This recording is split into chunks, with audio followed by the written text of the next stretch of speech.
जो हिंदी साहित्य के पाठ 3 के बारे में आज मैं वीडियोस देने जा रहा हूं, जिसका शीर्षक है जवाहर भाई।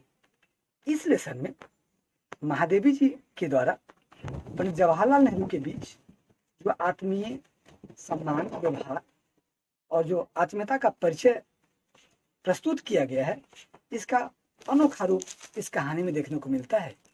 महादेवी जी विद्यालय जाती हैं छात्रावास में। उस क्रम से लेकर बड़े होने तक नेहरू जी के साथ बड़ा अच्छा मधुर संबंध बनाए रखती हैं। जवाहर भाई भी महादेवी जी को अपनी छोटी बहन का दर्जा देते बचपन से लेकर बड़े उम्र तक इस कहानी में दिखाई देते हैं।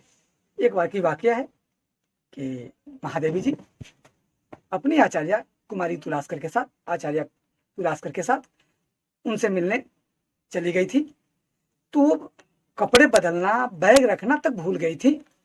गई वहां आचार्य जवाहर भाई से जब मिल लेती है, फिर महादेवी जी उनके साथ चलने लगती है तो बैग छोड़ देती है। जवाहर भाई उनका बैग उठा लेते हैं और ये कहते हैं कि तुम्हारी बैग है। फिर वो बड़ी सकपका सी जाती हैं। इस बात पर जवाहर भाई कहते हैं कि ये तो बड़ी वाहियात बात है, बैग इधर उधर फेंके फिरती हो, पढ़ती क्या खाक होगी।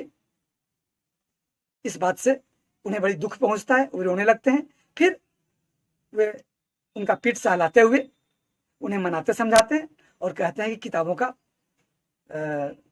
संरक्षण करने से ही छात्र अपने जीवन में आगे बढ़ पाता है। उसके बाद एक आध दो दफे और भी वो जवाहर भाई से मिलने दिल्ली तक गई, जिसमें एक बार मैथिली शरण गुप्त जी उनके साथ गए थे। एक दिन रात को रोक लिया गया भोजन पे। यहाँ तक कि जवाहर भाई अपने नजदीक आए अतिथियों के आदर सम्मान में उनके भोजन रुचि के अनुसार उपस्थित करने का बखूबी ख्याल रखते थे। जिसको जिस भोजन के प्रति रुचि होती थी वैसा भोजन तैयार करवाते थे। भोजन बना, इसी बीच थोड़ा सा साहित्यिक व्यंग भी किया करते थे कि महादेवी तुम जो नहीं खाती हो दूसरों को खाते देख आंख भौं मत चढ़ाना, जबकि महादेवी जी शाकाहारी भोजन करने वाली थी। इसके साथ साथ कहानी थोड़ा सा और आगे बढ़ती है। खान पान में बड़ा ही अच्छा स्वभाव दर्शाने वाले जवाहर भाई का चरित्र चित्रण इस कहानी में आया है। वे कलमी आम काटने में बड़े माहिर थे। कहा जाता है कि वे बड़े अच्छे कलाकार थे कलमी आम को काटने में। ऐसे काटते थे कि पता नहीं चलता था कि गुठली और उसके मांसल भाग कैसे अलग हो गए।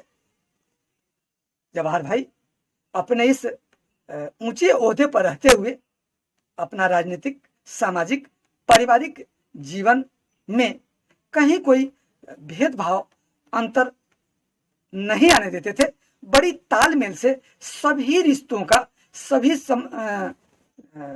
परिस्थितियों का अपने दैनिक जीवन में तालमेल मिलाकर चलने का काम करते थे।